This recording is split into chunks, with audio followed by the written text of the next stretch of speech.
रोज एक नई कहानी देखने के लिए चैनल को सब्सक्राइब करें और बेल आइकन दबाना ना भूलें। सरला अपनी 5 बहुओं के साथ रहती थी। उसको 5 बहुएं बहुत पसंद थी और वो बहुत सुंदर थी। लेकिन सरला अपनी 5 बहुओं की पार्टी करने की आदत से बहुत ज्यादा परेशान थी।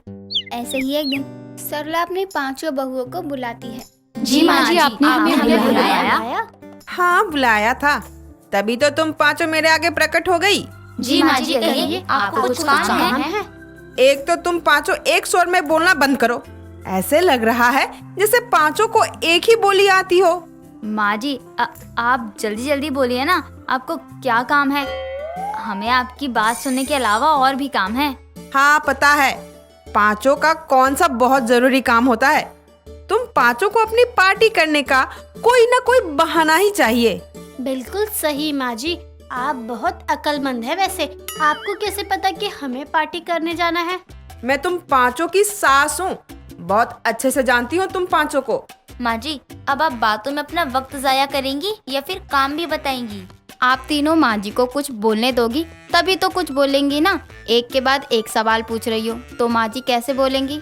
तुम 5 में से बस एक ही बहू है जो थोड़ी सी समझदार है, वरना बाकी मंदबुद्धि हैं। ठीक है माँ जी, आप भी सबकी तरह ही करती रहेंगी या फिर कुछ बोलेंगी? आपने तो हमारा वक्त ही खराब कर दिया, वरना अभी तक तो हमारी आधी पार्टी हो चुकी होती। हाँ, बताती हूँ। ये लो कुछ पैसे और जाकर बाजार से अपनी अपनी पसंद की सब्जी लेकर आओ, और जो पैसे बचेंगे वो मुझे वापस कर देना, खुद के पास मत रख लेना। जी माँ जी। 5 सरला से पैसे लेती हैं और थैला उठाकर बाजार चली जाती हैं। रास्ते में 5 को एक बर्गर की शॉप दिखाई देती है और 5 एक साथ कहती है बर्गर। जैसे ही 5 एक साथ बर्गर बोलती है, उन 5 की आवाज सुनकर उनके आसपास के लोग उनको देखने लगते हैं। सभी को अपनी तरफ देखकर 5 शांत हो जाती हैं और तभी रिया कहती है, तुम चारों को भी एक साथ बोलना जरूरी था क्या? तुम लोगों की वजह से सभी हमें ही देख रहे थे। कोई तमीज नहीं है क्या तुम्हें? अच्छा, अगर यही बात हम आपसे कहे तो आपकी वजह से सभी हमको देख ही रहे थे, तो क्या बोलोगी आप? मेरा बर्गर खाने का मन कर रहा था इसलिए बोला, लेकिन मुझे ये नहीं पता था ना कि तुम चारों भी मेरे साथ ही बोल दोगी। दीदी, जैसे आपका मन बर्गर खाने का हुआ वैसे ही हमारा भी हुआ। अरे लड़ाई झगड़ा बंद करो। अगर हम 5 को बर्गर खाने का मन है तो क्यों ना आज हम बर्गर पार्टी करें? हाँ पलक दीदी, आप बिल्कुल सही बोल रही हैं। वैसे भी हम पार्टी के लिए लेट हो जाएंगे, इससे अच्छा है कि हम घर में मिलकर बर्गर पार्टी कर लें। ये सब बाद में सोचना, सबसे पहले हमें सब्जी लेनी है और बाकी के पैसे माँ जी को देने हैं। ये बताओ कि क्या क्या लेना है सब्जी में? मैं सोच रही हूँ कि बर्गर बनाने का ही सामान ले आते हैं, जैसे कांदा, पत्ता गोभी और टमाटर, आलू और बंद। और इन सब का क्या करोगी? सब्जी बनाने के लिए लेना है ना। अगर माँ जी को पता चला कि हम सब्जी की जगह बर्गर का सामान लेकर आए हैं तो हमें कच्चा चबा जाएंगी। ऐसा कुछ नहीं होगा। वैसे भी माँ जी ने हमें अपनी पसंद की सब्जी लाने बोला है, तो हम अपनी पसंद की ही ले जाएंगे ना। वाह दीदी, कितना बकवास आइडिया है आपका। अगर हमने ऐसा किया ना तो अगली बार से माँ जी हमें सब्जी लेने तक नहीं भेजने वाली। नीलम, तुम हमसे छोटी हो और तुम्हारा धर्म है कि जो हम कर रहे हैं उसमें तुम हमारा साथ दो, ना कि बातें बनाओ। कीर्ति की बात सुनकर नीलम चुप हो जाती है और बाकी की सभी कीर्ति की बातें मानती हैं और सभी एक एक करके सब्जियां खरीद कर घर आती हैं और बाकी के बचे पैसे सरला को दे देती हैं। सभी रसोई में जाती हैं और पार्टी के लिए बर्गर बनाती हैं और खाती हैं। सरला के लिए एक अलग से सब्जी बना देती हैं। ऐसे ही वक्त गुजरता जाता है और सभी अब ऐसा ही करती। वो बर्गर बनाने का सामान ले आती और घर में बर्गर की पार्टी करती। ऐसे ही एक दिन सरला अपने कमरे में आराम कर रही होती है। तभी अचानक से उसको कुछ याद आता है और वो खुद से बोलती है, आजकल मेरी बहुएं पार्टी करने नहीं जा रही। कहीं वो लोग मुझे बिना बताए रात को तो नहीं जा रही? नहीं हो सकता है उनका पार्टी करने का मन ना कर रहा हो, या फिर हो सकता है उनके पास पैसे ना हो। सरला खुद से ही बातें करते करते हुए अपने कमरे से बाहर आती है। तभी उसके घर में उसकी पड़ोसन विमला आती है। क्या हो गया सरला, तू खुद से क्या बातें कर रही है? तबीयत तो ठीक है ना तेरी? हाँ हाँ, बिल्कुल ठीक हूँ। मैं कुछ सोच रही थी। मुझे पता है तू क्या सोच रही है। अच्छा, बता क्या सोच रही हूँ मैं? यही कि कोकिला मोदी की गोपी बहू इतनी शांत क्यों रहती है, या फिर यही ना कि ससुराल सिमर का में सिमर के ससुराल वाले इतनी ओवर एक्टिंग क्यों करते हैं। वाह बिमला वाह, क्या दिमाग पाया है तूने। बहुत ही गंदा मजाक कर दिया तूने। तो मैं ऐसा कुछ नहीं सोच रही थी। अरे तो क्या सोच रही थी? अरे मैं सोच रही थी आजकल मेरी बहुएं पार्टी करने नहीं जा रही है, कोई तो बात होगी। हो सकता है वो लोग घर में पार्टी करती हो। वैसे भी मैंने तेरी बहुओं को हमेशा एक ही सब्जी लेते देखा है, कांदा, टमाटर, बंद गोभी, आलू और बंद। क्या बकवास कर रही है तू? वो तो मुझे नई नई सब्जियां बनाकर देते हैं। वो ये सब्जी घर में क्यों लाएंगी? एक बार समझ सकती हूँ, लेकिन बार बार नहीं। अरे तू मेरी बात मान या मत मान, लेकिन मुझे तो लगता है कि तेरी बहुएं घर में बर्गर की पार्टी वार्टी करती है, तभी तो घर से कहीं नहीं जाती। खैर अब मैं चलती हूँ, आग लगाने आई थी वो मैंने लगा दी। क्या बोली? आग? विमला सरला को बिना कोई जवाब दिए वहाँ से चली जाती है। सरला की अपनी बहुओं पर शक होता है, लेकिन वो कुछ नहीं बोलती है। ऐसे ही एक दिन कोमल और नीलम दोनों बैठकर एक आर्टिकल पढ़ रही होती हैं। वो दोनों में पढ़ती हैं कि ज्यादा बर्गर खाने से अक्सर पेट में दर्द रहता है और भूख कम लगती है। वो दोनों उस आर्टिकल को लेकर अपनी जेठानियों के पास जाती है। भाभी ये आर्टिकल पढ़ो, इसमें लिखा है कि ज़्यादा बर्गर खाने से पेट में दर्द रहता है और भूख भी कम लगती है, इसलिए हम दोनों ने फैसला किया है कि आज से हम बर्गर नहीं खाएंगे और घर में कोई भी बर्गर पार्टी नहीं होगी। ये फैसला करने वाली तुम दोनों होती कौन हो? और ऐसा कुछ भी नहीं होता, हम तो बर्गर पार्टी भी करेंगे और रोज बर्गर खाएंगे भी। अपनी मनहूस जुबान से हमारे बारे में मत बोलो और यहाँ से निकलो। रिया कोमल और नीलम को वहाँ से निकाल देती है और खुद बर्गर बनाकर खाने लगती है। ऐसे ही वक्त बीतता है और तीनों रोज बर्गर पार्टी करती हैं। धीरे धीरे तीनों के पेट में दर्द होना शुरू हो जाता है और वो दर्द कब उनका पेट खराब कर देता पता ही नहीं चलता। ऐसे ही एक दिन रिया, पलक और कीर्ति तीनों बाथरूम में चक्कर लगा रही होती हैं। तभी सरला उनके पास आती है। अरे क्या हो गया? तुम तीनों ऐसे चक्कर क्यों काट रही हो? पेट तो ठीक है ना? माँ जी अभी आप कुछ मत पूछिए। अगर तुझसे नहीं पूछूंगी तो किससे पूछूंगी? सरला उनसे बोली रही होती है कि तभी नीलम और कोमल वहाँ आती हैं। माँ जी, हम आपको आपको बताते हैं। क्या बात है? वहाँ तीनों एक बोली बोल रही हैं और तुम यहाँ दोनों अलग अलग हो गई हो। नहीं माँ जी, ऐसा कुछ नहीं है। ये तीनों ऐसे इसलिए भाग रही है क्योंकि इन्होंने इतनी बर्गर की पार्टी कर ली है कि इनके पेट में बर्गर कबड्डी खेल रही है।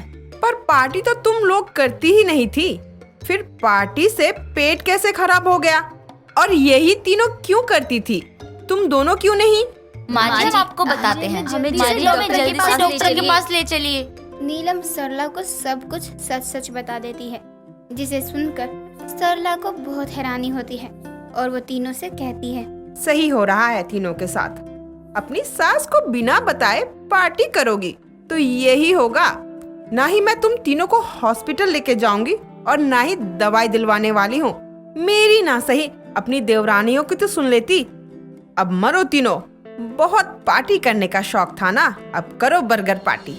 सरला इतना बोलकर वहाँ से चली जाती है और तीनों परेशान होकर बस बाथरूम के ही चक्कर काटती रहती हैं। और इस तरह से पांचों बहू की बर्गर पार्टी की वजह से वो अपना पेट खराब कर बैठती हैं। अंशिका संडे शाम अपने भाई निहाल का बर्थडे सेलिब्रेट करने अपने परिवार के साथ बाहर जाने वाली थी, लेकिन शाम होते ही निहाल के 4-5 दोस्त उसे बर्थडे सरप्राइज देने के लिए घर आ जाते हैं, जिन्हें देखकर अंशिका अपने भाई को घूरते हुए कमरे में चली जाती है। तो वहीं उसकी मां निहाल के दोस्तों के लिए खाना बनाने रसोई में। कुछ देर बाद जब अंशिका कमरे में बैठे बैठे बोर हो जाती है तो वो रसोई में जाती है, जहां उसकी माँ तरह तरह के पकवान बनाने में लगी थी। माँ क्या अभी इतनी मेहनत करने में लगे हो? सादा सा खाना बनाकर इन वानर सेना को खिला देती ना, पर नहीं, यहाँ तो समोसे, कचौड़ी, चाप सब तले जा रहे हैं। अरे मेरे बेटे के दोस्त आए हैं उसके बर्थडे पर, अब दाल चावल तो नहीं खिलाऊंगी ना, इसलिए उनकी पसंद का ये सब बना रही हूँ। माँ ये बिन बुलाए मेहमान है, इतनी खातिरदारी ना मत ही करो। अरे बिन बुलाए हैं तो क्या ऐसे ही रवाना कर दूं? चुपचाप यहाँ आकर मेरी मदद कर। क्या यार, हम खाना खाने बाहर जाने वाले थे और अब कहाँ मैं इन बंदरों के लिए खाना बना रही हूँ। बताओ क्या करूँ? सब कुछ तो तैयार ही है, बस ये स्प्रिंग रोल तल दे और गुस्से में जलाइयो मत। हाँ हाँ ठीक है। अंशिका स्प्रिंग रोल को कढ़ाई में तलने लगती है और तब तक उसकी माँ बाकी का खाना हॉल में निहाल और उसके दोस्तों को देने लगती है और वहीं बातों में लग जाती है। यहाँ अंशिका पहले तले हुए स्प्रिंग रोल को खाने लगती है और फ्रिज से केचप निकालकर उसके साथ स्प्रिंग रोल खाने लगती है और इसी तरह वो एक तरफ स्प्रिंग रोल कढ़ाई में फ्राई करती है और साथ में बनते ही खा जाती है। और कुछ ही देर में जब रेखा स्प्रिंग रोल लेने वहाँ आती है तो देखती है कि स्प्रिंग रोल है ही नहीं। तूने स्प्रिंग रोल अभी तक तले की नहीं? तले तो थे माँ, लेकिन तले थे तो कहाँ गए? जला दिए ना तूने? सच बता। जलाए तो नहीं, लेकिन सारे तल कर खा जरूर लिए। खा? अरे 10-15 स्प्रिंग रोल तैयार किए थे मैंने, सारे खा गई क्या? अब मैंने गिने नहीं कितने थे, पर हाँ खा गई सारे। बताओ, अपने भाई के दोस्तों को वानर कहती है और खुद क्या है, राक्षसी कहीं की। एक बार में इतने सारे स्प्रिंग रोल ठूस लिए। हट परे, कुछ और लेकर जाऊं उन लोगों के लिए। अपनी माँ के ये बताने के बाद कि स्प्रिंग रोल इतने सारे थे, अंशिका को भी बहुत हैरानी होती है कि उसने कैसे खा लिए और वो सर खुजाती हुई वहाँ से चली जाती है। ऐसे ही समय बीतता है और एक रोज काम से घर आते हुए उसे उसके कुछ कॉलेज के दोस्त मिलते हैं जो उसे जबरदस्ती डिनर के लिए एक रेस्टोरेंट में ले जाते हैं जहां सब अपनी अपनी पसंद का खाना ऑर्डर करते हैं। और जब अंशिका की बारी आती है तो वो वेटर से कहती है, spring roll with spicy sauce. उसकी बात सुनकर उसकी फ्रेंड नीतू कहती है, 1 मिनट, अरे खाना ऑर्डर करने को काहे पगली? स्प्रिंग रोल खाकर तेरा पेट भर जाएगा और यहाँ स्प्रिंग रोल है भी कहाँ? मिल जाएगा मैम, हमारे यहाँ पर हर डिश अवेलेबल है, आप चिंता मत कीजिए। ठीक है, फिर वही ले आइए। ठीक है, तेरी मर्जी।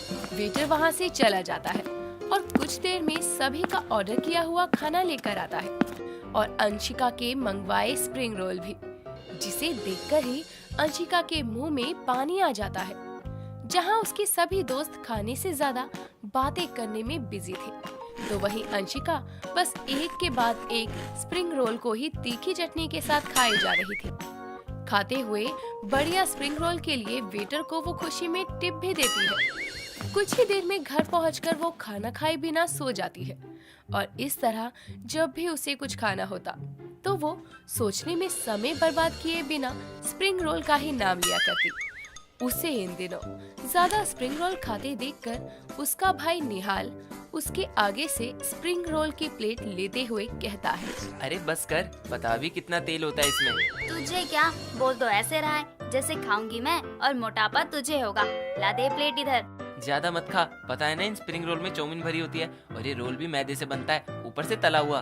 तू आज मुझे अचानक ज्ञान क्यों दे रहा है? अंशिका बोलती है कि तभी उसकी माँ भी बाजार से लौट आती है और स्प्रिंग रोल देखकर उस पर गुस्सा करते हुए कहती है, नालायक, बेअकल, तू नहीं मानेगी ना। पता नहीं स्प्रिंग रोल खाने का क्या भूत चढ़ा है इसे खराबी करते हैं, ये समझती क्यों नहीं?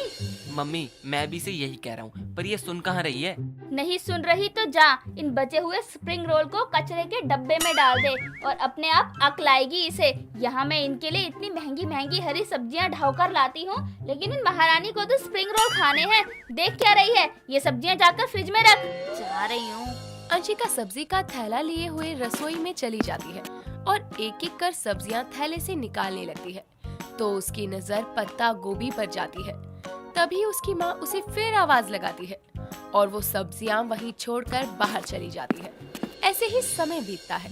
अपनी माँ के गुस्सा करने पर अंशिका कुछ दिनों तक स्प्रिंग रोल नहीं खाती, लेकिन उसका मन नहीं मानता तो वो खुद ही रसोई में स्प्रिंग रोल बनाने चली जाती है। तो उसे वही पत्ता गोभी नजर आती है और वो खुद से कहती है, ये पत्ता गोभी मोमोज की स्टफिंग में काम आती है, तो क्यों ना मैं इनका इस्तेमाल स्प्रिंग रोल बनाने में करूं? इतना कहकर वो अपना दिमाग लगाती है और पत्ता गोभी को बारीक बारीक काट लेती है और फिर स्प्रिंग रोल बनाने की तैयारी करती है। कुछ देर में अंशिका स्प्रिंग रोल बना ही लेती है, लेकिन उसकी स्टफिंग में वो चाउमीन ना डालकर पत्ता गोभी की बनाई स्टफिंग को भरती है और फिर तल देती है और उसका एक्स्ट्रा ऑयल हटाने के लिए रोल को टिश्यू पेपर से कुछ देर के लिए रोल कर देती है और सभी स्प्रिंग रोल तैयार करके स्पाइसी चटनी के साथ खाने के लिए बाहर हॉल में आती है तो देखती है कि उसकी माँ पड़ोसन के साथ बैठकर बातें कर रही है। पड़ोसन को देखकर वो उल्टे पांव वापस लौट रही थी। तभी पड़ोसन उसे टोकते हुए कहती है, अरे अंशिका, कहाँ जा रही है? और ये तेरे हाथ में क्या है? कुछ भी तो नहीं आंटी। झूठ ना बोल, खुशबू आ रही है। मुझे दिखा क्या बनाया है। अरे दिखा दे, जानती है ना इसकी नाक बड़ी तेज है। हाँ, तभी तो छुपा रही हूँ, लेकिन लगता है अब नहीं छुपा पाऊंगी।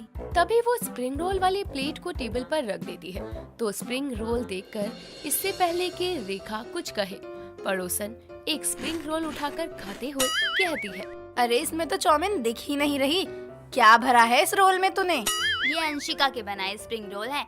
इसमें पत्ता गोभी भरी है, वैसे ही जैसे मोमोज में भरते हैं। पत्ता गोभी वाले स्प्रिंग रोल? हाँ मम्मी, आप भी खा कर देखो, अच्छे लगेंगे। आप गुस्सा करती थी इसलिए मैंने थोड़े अलग तरीके से बनाए हैं, ट्राई करके देखो। हाँ रेखा, ले खा।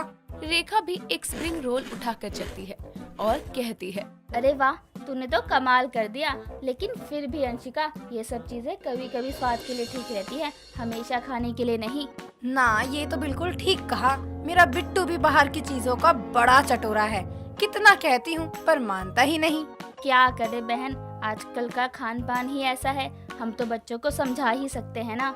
यूं ही बातें करते करते पड़ोसन और रेखा सारे स्प्रिंग रोल खा जाती है और अंशिका उन्हें हैरानी से देखती रहती है। समय बीतता है और अपनी माँ की मानकर अंशिका बाहर के स्प्रिंग रोल और कोई भी फास्ट फूड खाना कम कर देती है और उसकी जगह घर में ही वही चीज बनाया करती, लेकिन सब्जियों और फलों का इस्तेमाल करके, ताकि स्वाद भी बना रहे और सेहत को भी नुकसान ना हो। दोस्तों, अगर आपको ये कहानी पसंद आई तो इसे लाइक करें, शेयर करें और कमेंट करके बताएं कि कहानी में आपको सबसे अच्छा क्या लगा।